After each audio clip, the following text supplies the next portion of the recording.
আজিয়ে নহয় মেঘালী, এতিয়াই মই গৈ আছো। তুমি ওলাই মেলি সাজু হৈ থাকা। মোৰ মানে সৰুৰ পৰা বিৰাট ডাঙৰ সপোন এটা আছিলে জানে নাই আন্দা, কাৰোবাৰ লগত গাড়ীত উঠি গৈ পলাই বিয়া পাতিবলৈ। ইমান দিনৰ কষ্টৰ মূৰত আজিহে মোৰ সপোনটো পূৰণ হ'ব যেন লাগিছে। পাৰ্টনাৰ, মেঘালীয়ে দেখোন গাড়ীত উঠি পলাই যোৱাহে সপোন দেখি আছে। মইনো এতিয়া পটকে ক'ৰ পৰা গাড়ীখন যোগাৰ কৰোঁ? তেল ভৰাবলৈও পইচা নাই, ইফালে ঘৰৰ গাড়ীখন আনো কেনেকে? কথা এটা আকৌ বেয়া নাপাবা আকৌ পাৰ্টনাৰ। আগতে মই বহুত দিন এনেকৈ বহুতৰ মাল পলুৱাই দিছোঁ, কিন্তু কৈ নাই নিজে কোনোদিন মোক নিবলৈ গাড়ীত আহিবা হেন তেন এইবোৰ কৈ থকা শুনা নাছিলোঁ বে। তোমাৰ হ'বলগীয়া গৰাকী কিন্তু অলপ বেছিয়ে ডেঞ্জাৰ যেন লাগিছে বুজিছা। কি ক'লা বন্ধু? পলুৱাই নিবলৈ আহিছে? ঔষধ পালি এইবাৰ বৰ কাৰাকে দিলা যেন পাইছোঁ। বৰ লগালগ কাম কৰিলে যে। নাই ক'ত নোৱাৰো, ঔষধ এনেই নামতহে। আমাৰ এই জানো কম ৰূপে গুণে গোটেইজনী সৰস্বতী। ডেকা ল'ৰাই এবাৰ পচন্দ কৰাৰ পিছত ক'ত আৰু এনেকৈ গাভৰু ছোৱালীজনীক ঘৰত থৈ দিব? নিবই আৰু। ৰ'বা নহ'লে বন্ধু, তাইনো ভিতৰত কি কৰিছে, বস্তু বাহানি সামৰিবলৈ জানিছেনে নাই অকণমান চাই দিওঁ। মাক নোহোৱা ছোৱালী নহয় জানো? চব ময়ে শিকাই বুজাই পঠিয়াব লাগিব আৰু।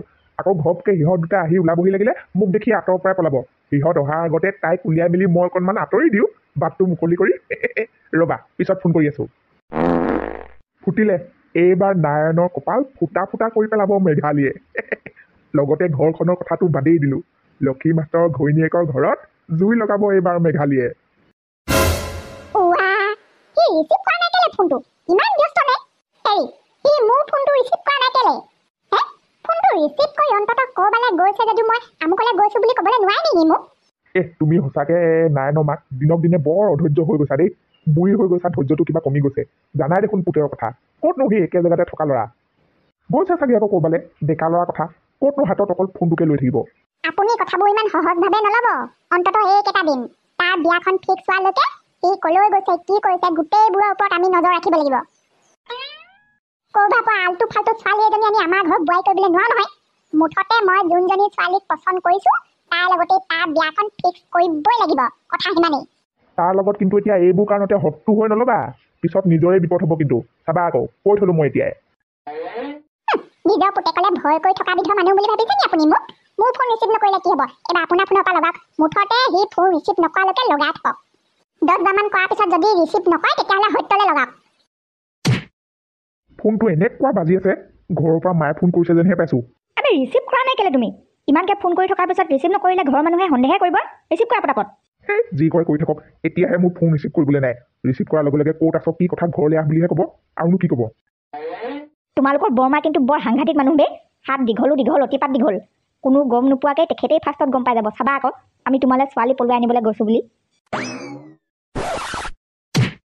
মই কিন্তু আজি ৰাস্তাত যাকে য'তে পাওঁ তাতে ফাকুৱা লগাই দিম। চিনাকি অচিনাকি চাবলৈ নাই আকৌ দেই।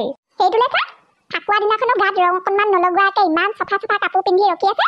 বল বল তিনিটা একেলগতে ফিচকাৰি মাৰি গোটেইটো ৰং চঙীয়া কৰি পেলাওঁগে। ভাইটিহঁত মোক নলগাবা আৰু, নেপায় নহয় ৰাস্তাইদি যোৱা মানুহক এনেকৈ ফিচকাৰি মাৰি দিবলৈ। মই আকৌ ছোৱালী এজনী ঘৰ বিচাৰিহে ইয়াত ৰখি আছো।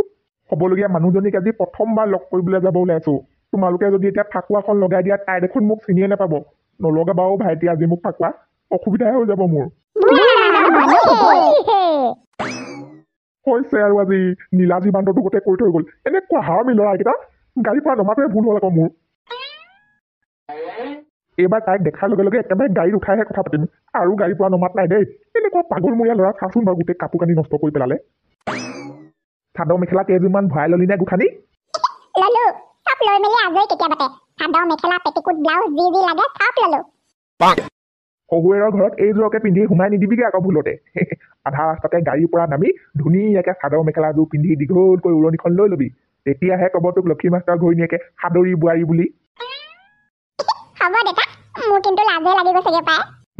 ধুনীয়া হৈছে। শহুৱেৰৰ ঘৰলৈ গৈ পোৱাৰ পিছতো এনেকেই লাজ কৰি থাকিবি। তেতিয়াহে চবেই ক'ব ভাল ছোৱালী বুলি। কোনেও যাতে গম নাপায় আগতে তই কেইটামানলৈ পলাই গৈছিলি বুলি। দেই আইজনী। হ'ব দেতা। মই গৈ চাৰিআলিতে ৰৈ দিওঁগে। তই ঘৰৰ পৰা ওলাই যোৱা 10 মিনিটমান পিছত মোলৈ কাটুককে মিছ কল এটা দি দিবি নাৰায়ণে নেদেখাকে। তেতিয়াহে ঘৰলৈ আহিম আৰু। তই পলাই মেলি আজৰি হৈ ল। হ'ব দেতা। আজি দেখোন মোক লগ কৰিবলৈ অহা মানুহৰ উজান উঠিছে। এইডালে বহুত দিনৰ মূৰত বৰ ঘনে ঘনে মিছ কল দি আছে দেখোন। আহিছে এনে কি এনে জানো। আজি আৰু এইডালক বৰকে পাত্তা দি নাথাকো পাই। পলাই মেলি আজৰি হৈ লওঁ একেবাৰে, তাৰপিছত দেখা যাব। নাৰায়ণ দাই চাগে এতিয়া তেল ডিপুত সোমাই গাড়ীত ফুল টাংকি তেল ভৰাই লৈছে মোক পলুৱাই নিবলৈ। হে ভগৱান, হে প্ৰভু, যেনে তেনে হ'লেও আজি মুঠতে তেল 1 লিটাৰ এটা ব্যৱস্থা কৰি দিয়া বে। পাটনাৰো যি দেখিছোঁ ভগৱানে আমাৰ দুটাক পৃথিৱীলৈ বৰ খৰধৰকৈ পঠিয়ালে চাগে বে। এতিয়া সেইকাৰণে আমাৰ এই অৱস্থা, অকল বিপদ আৰু বিপদ খোজে প্ৰতি।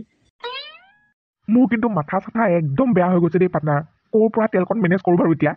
ছোৱালী পলুৱাই আনিবলৈ গৈ তেলৰ অভাৱত স্কুটি ঠেলি ঠেলি ঘূৰি ফুৰা প্ৰাণী গোটেই অসমৰ ভিতৰত আমিয়ে প্ৰথম চাগে বে পাৰ্টনাৰ। ব'লা যি কি নহওক অকণমান খৰধৰকৈ ব'লা। তাইও চাগে ওলাই মেলি ৰখি আছে, অথনিতে কোৱা নহয় জানো?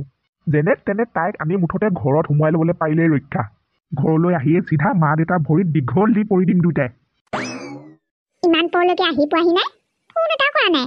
ক'তনো লাগি ধৰিলে জানো এই নাৰায়ণদাটো, মানে মোৰ হ'বলগীয়া মানুহজন। মোক পলুৱাই নিবলৈহে আহিব, লগত 4-5জন মানুহ ননাকেনো ক'ত আহিব? কাৰোবাক লগ ধৰি আছে চাগে ইমান পৰ।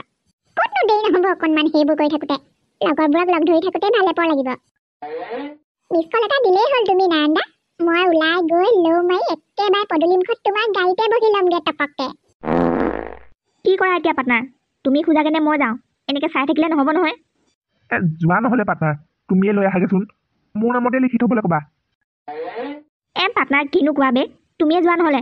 মই দোকানলৈ গ'লে আকৌ দোকানীয়ে থকা বস্তুটো নাই বুলিহে কৈ দিয়ে আজিকালি, মোক বাকিলে মৰিব বুলিও নিদিয়ে। মইনো আজি নিজৰ বিয়াৰ দিনাখনে কেনেকৈ দোকানত বাকী খুজিবলৈ যাওঁ? ইমান শুভ কাম এটাত ওলাইছোঁ, তুমিয়ে যোৱাচোন পাৰ্টনাৰ। ৰ'বা তেন্তে। আজি মনটো একদম পাতল পাতল লাগি গৈছে। তাইক যেনে তেনে কোনোবা এটাৰ হাতত গতাই ল'বলৈ পাৰিলেই ৰক্ষা। হে প্ৰভু, বিয়নীয়ে তাইৰ লগতে যেন মোকো বিনা প্ৰতিবাদে আঁকোৱালি লয়। লক্ষী মাষ্টৰৰ লগত এবাৰ বিয়ৈ পাতি লোৱাৰ পিছত মোক আৰু কোনে পায়? কোৰ্ট কাছাৰী, থানা, চাৰিআলি, বজাৰ সমাৰ চবতেই মোক মানুহে চিনি পাব। লক্ষী মাষ্টৰৰ বিয়ৈক আহিছে বুলি আঁতৰৰ পৰাই নমস্কাৰ দিব। যি কি নহওক ঘটক বন্ধুৱে কিন্তু বহুত সহায় কৰিলে। ফোন এটা কৰি খবৰটোকে দি দিওঁ। শুনিছেনে? ফোনটো ইমানকে বাজি আছে অথনিৰ পৰা, একেৰাহে ৰিচিভ নকৰেনো কেলে? পাগলী হ'ল নেকি? তেখেত নাই নহয়, অলপ আগত তোৰ চকু আগেদিয়ে দেখোন বজাৰলৈ ওলাই গ'ল। ফোনটো চাৰ্জতে লগাই থৈ গৈছে। হয়তো আকৌ পাহৰিছিলোৱে জানানে? কথাটোৱে বেয়া হৈছে আৰু তেখেতৰ কথাবোৰকে চিন্তা কৰি জানানে? যা আকৌ কি চাই আছে, মোবাইলটো লৈ আনগে, মই ৰিচিভ কৰি দিওঁ তেখেত ঘৰত নাই বুলি। বন্ধু বন্ধু, কাম হৈ গ'ল দেই এবাৰ। তেখেত ঘৰত নাই নহয়, মই বন্ধু নহয়, বন্ধুনীহে কৈছোঁ। বন্ধুনীহে নি? ভালে হ'ল দিয়ক, তেখেতৰ লগত কথা পতা আপোনাৰ লগত কথা পতা একেই কথা দিয়কচোন। হয় বাৰু একেই কথা, কিন্তু আপুনিনো কি কাম হোৱা কথা ক'লে মই হ'লে বুজি নাপালোঁ দেই।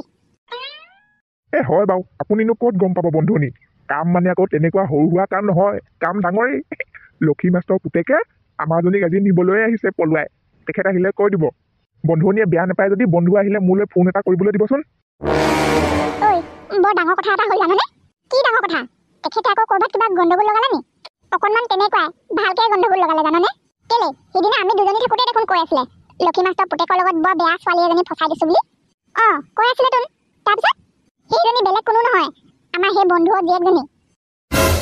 কি? হৰি সেইজনী আগতে 4টালৈ নে 5টালৈ পলাই গৈ ঘূৰি আহি ঘৰতে থকাহি নাছিলে জানো? সেইজনীয়ে। মই কিন্তু এনেকে চব জানি বুজিও মনে মনে চাই নাথাকো বুজিছ। এতিয়া লক্ষী মাষ্টৰ ঘৈণীয়েকলে ফোন কৰি চব কথা কৈ দিম। আমাৰ এখেতেহে সিহঁতক চিনাকি কৰি দিয়া বুলি গম পালে লক্ষী মাষ্টৰ ঘৈণীয়েকে সুদাই এৰিব জানো আমাক? যি হয় যি নহয় পাছত দেখা যাব। লগা ফোন, অসমীয়াত লিখা আছিলে লক্ষী মাষ্টৰ বুলি। আমাৰ এখেতৰ কথা তই প্ৰথমতে কৈ নলবি আকৌ, মুঠতে পুতেকক মাতি আনি ঘৰত সোমাই থবলৈ ক। কি? একদম সঁচা কথা কৈছনে? একেবাৰে সঁচা কথা কৈছো বমা। আপোনালৈনো মই কোন কাহানি ফোন কৰি পাইছো হয়? প্ৰথম দিনাই ফোন কৰি মিছা কথাখন ক'বলৈ। তাৰ ঘৰৰ ছোৱালী বুলি ক'লি? কোন গাঁও? বাপেকৰ নাম কি? ঠিক ৰাইজৰ মুখে মুখে শুনা কথাবোৰ মানে মিছা নাছিলে। সেয়ে কদেই বমা, মই যিমানখিনি জানো সিমানখিনি ক'লো। আপুনি আকৌ সেইবুলি যাকে তাকে কৈ নুফুৰিব মই প্ৰথমতে খবৰটো দিছিলো বুলি। ল'ৰাটোৰ ভৱিষ্যতটো যাতে অন্ধকাৰ নহওক সেই বুলিহে ক'লো। হেৰি ক'ত আছে আপুনি? সোনকালে আহক এইফালে। পাৰ্টনাৰ কেনেকুৱা লাগিছে এনেই অনুভৱটো? আজিৰ পৰা দেখোন তুমি ছিংগুলৰ পৰা গৈ মেৰিড হবাগে দেখোন বে। ভগৱানে যদি সকলোবোৰ ভালে কুশলে মিলাই হ'মগে আৰু দিয়া। মেৰিড মানেনো কি, মোৰ জীৱনলৈ তৰালি আহিব, বাকী সকলোতো একেই থাকিব। বিয়া পতাৰ পিছত কিন্তু ঘৈণীয়েৰক পাই এই পাৰ্টনাৰক পাহৰি নাযাবা আকৌ বে। পাপে চুব বুজিছা, পাপে চুব মোক পাহৰি গ'লে। হেল্ল' তৰালি, তোমাক মই ইমানকে ফোন কৰি আছো অথনিৰ পৰা, ফোনটো এবাৰতো ৰিচিভ কৰিব পাৰা। নক'ব বুজিছে ঘৰৰ কামবোৰ ইটো সিটো খুচৰি কৰি থাকোঁতে মোবাইলটো বৰকৈ চাবলৈ সময় নাপাওঁ নহয় আজিকালি মোবাইলটো মোৰ দেউতাৰ লগতহে থাকে বেছিভাগ হ'ব দিয়া যি কি নহওক আজি কিন্তু আৰু বেলেগ অসুবিধা উলিয়ালে নহ'ব দেই মোক লগ কৰিব লাগিব মই গৈ আছোঁ পামগৈ এতিয়া দৰকাৰ পৰিছে নহয় তোৰ নিচিনা অৰ্থ নাইকিয়া 100 দিনমানৰ মূৰত ফোন কৰা পগলা এটাক লগ কৰিবলৈ নাৰায়ণ দা ইফালে মোক বিয়া পাতি নিবলৈ গাড়ী লৈ আহিছে এতিয়া আৰু তোক পাত্তা দি থাকিবলৈ দৰকাৰ নাই তই ডুবিলি বোপাই তই ডুবিলি হেৰা ৰ'বা ইমান খঙত এইবোৰ সিদ্ধান্ত লোৱা ভাল নহয় বুজিছা মই আপোনাৰ নিচিনা হাত সাৱটি ঘৰত বহি থকা বিধৰ মানুহ নহয় ঘৰখন ধ্বংস কৰিবলৈ মন নাই যদি বৰ সোনকালে মোৰ লগত এৰাল চিধা গৰুটোক ধৰি আনি ঘৰৰ ভিতৰত বান্ধি থবলৈ হ'ল নাৰায়ণে এনেকুৱা এটা কাম কৰিব পাৰে বুলি মই নাভাবোঁ তোমাক কোনোবাই মিছা কথা কোৱা যেনহে লাগিছে মোৰ আহা যি সিদ্ধান্ত ল'বলগীয়া আছে ঘৰৰ ভিতৰত লোৱাহি বাহিৰত এইবোৰ হুলস্থুল কৰি থাকিলে ৰাইজৰ চকুতহে পৰিব ৰাইজে জনাজনি হোৱাৰ আগতে কিবা এটা কৰিম আমি ব'লা ভিতৰলৈ ব'লা এটা কাম কৰক নহ'লে আপোনাৰ লং পেণ্ট চাৰ্ট জোতা মোজা মোক দিয়ক মই সেইবোৰ পিন্ধি বাহিৰলৈ যাওঁ আপুনি মোৰ চাদৰ মেখেলা খাওমনি পিন্ধি ঘৰৰ ভিতৰত সোমাই থাকক এইগৰাকী গৈহে এৰিলে চে কি কৰা যায় বাৰু এতিয়া এই ল'ৰাটোৰ মূৰত কি পোক সোমালে বাৰু ইমান ডাঙৰ ভুল এটা কৰিবলৈ ওলাইছে হেৰা শুনাচোন শুনা হে ধেৰ তেৰি মই গৈছোঁ হে ৰ'বা পাৰ্টনাৰ পামগৈ নহয় এতিয়া তাইক ফোন কৰি কৈ দিয়া বে ওলাই আহিবলৈ অ' তৰালি ওলাই মেলি সাজুনে আমি আহি পালোহি আকৌ তোমালোকৰ তিনিআলিটোত তুমি ওলাই আহা বাহিৰলৈ নাই নাই মইতো কেতিয়াবাতে সাজু ওলাই মেলি আপুনি এতিয়াহে পাইছেহি গৈছোঁ ৰ'ব আহা আমি ঘৰৰ ফালে লাহে লাহে গৈ আছোঁ পাৰ্টনাৰ আমি সিহঁতৰ পদূলিলৈ গৈ পোৱাৰ লগে লগে 3বাৰ হৰ্ণ বজাই দিম বুলি কোৱা শুনিলা আমি তোমালোকৰ পদূলি পোৱাহি লগে লগে 3বাৰ হৰ্ণ বজাই দিম তুমি ওলাই আহিবা হ'ব নাৰায়ণ দা আয়ৈ দেই গাড়ীত উঠি পলাই যাম কোনে পাই আজি মোক যোৱা বে পাৰ্টনাৰ যোৱা happy married life in advance বে গধূলিলৈ পাৰ্টিটো দিবা বঢ়িয়াকৈ thank you partner thank you কিবা অসুবিধা হ'লে ফোন কৰিবা পাৰ্টনাৰ দৰকাৰ হ'লে মই তোমাক আহি আকৌ লৈ যামহি এই আজিৰ দিনটোত মোৰ কথা চিন্তা কৰিবলৈ বাদ দিয়া বে মই কাৰোবাৰ টিকাত ওলমি হ'লেও যেন তেন ঘৰ পামগৈ বে নবৌ ৰৈ আছে যোৱা বে যোৱা আবে পাৰ্টনাৰৰ বিয়া বে আজি পাৰ্টনাৰৰ বিয়া আহিলে মোৰ হ'বলগীয়া মানুহজন আহিলে এটা হৰণ বাজিছে নাৰায়ণ দা আহিছে বাজিলে 3টা হৰণ বাজিলে মই এবাৰ গৈ গাড়ীত বহি লোৱাহে কথা মোৰ হ'বলগীয়া মানুহজনৰ গাড়ীখন ইমান ধুনীয়া মই ভাল পোৱা ৰঙৰ গোটেইখন ৰঙা আহা আকৌ আহা কি চাই আছা একেবাৰে গাড়ীত বহিলো আহি তাৰ পাছতে কথা পাতিম গৈছোঁ ৰ'ব আয়ৈ দেহি আজিৰ দিনটোতনো আপুনি হলি খেলিব লাগেনে মুখখন গোটেই ধৰিব নোৱাৰা হৈ আছে নক'বা বুজিছা ঘৰৰ পৰা আহোঁতে ধুনীয়াকৈ আহিছিলোঁ নহয় ৰাস্তাত আহি এঠাইত ৰৈছিলোহি পোৱালি দুটামানে দেখি মূৰৰ পৰা ভৰিলৈকে ফিচকাৰি মাৰি পঠিয়ালে একো নহয় দিয়ক হলি দিনাৰ ৰং সানিবই গ'ল এইবাৰ আজৰি মোৰ ছোৱালী গৈ লক্ষী মাষ্টৰৰ ঘৰৰ বোৱাৰী হ'বগৈ ধন্যবাদ প্ৰভু খুৰাদেউ তই নাৰায়ণ ধেত তেৰিকা পাগলীজনীয়ে দেখোন কৈছিলে বাপেকটো ঘৰত নাই বুলি এতিয়া আকৌ ঘপককৈ ক'ৰ পৰা ওলালেহি কি কৰা যায় বাৰু এতিয়া লক্ষী মাষ্টৰ পুতেকটো দেখোন এতিয়াহে ওলাইছেহি তেতিয়াহ'লে আমাৰ গোসাঁনীজনী কাৰ লগত উঠি গ'ল গাড়ীত